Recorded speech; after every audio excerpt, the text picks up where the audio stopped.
After his resurrection, Jesus was clear to his followers that the responsibility he was leaving them with was to take the gospel into all the world.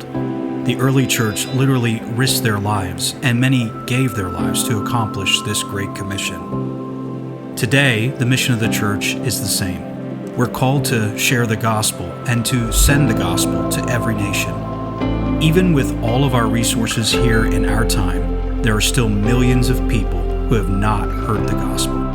With this great mission at its heart, Gospelink has been raised up as one of several thousand mission ministries in the 21st century to change this reality and to win the nations to Jesus Christ. What began in 1998 as a church planting ministry to 3 African nations and a handful of African preachers has now expanded to 3 continents and more than a dozen nations.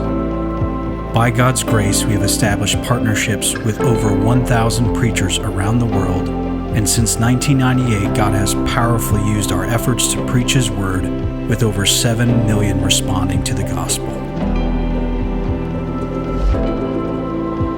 The Bible tells us that faith comes through hearing the Word of God, and how can people hear without a preacher? We believe that everyone should be able to hear the Word of God in their own language, and the best way we can accomplish this is by partnering with indigenous local church pastors. It happened to be one of them who was privileged to be sponsored by the people of America, and for that I would say, God bless you all. So I pray that may the Lord supply all your needs according to His riches in glory. It took people like you supporting me. There were people who volunteered to support me because on my own, I couldn't afford to pay for the education that I received there. I'm now in Lusaka doing my ministry at a local church. I'm pastoring a church there. If the Lord speaks to your heart, you can still support the ministry of Gospelink.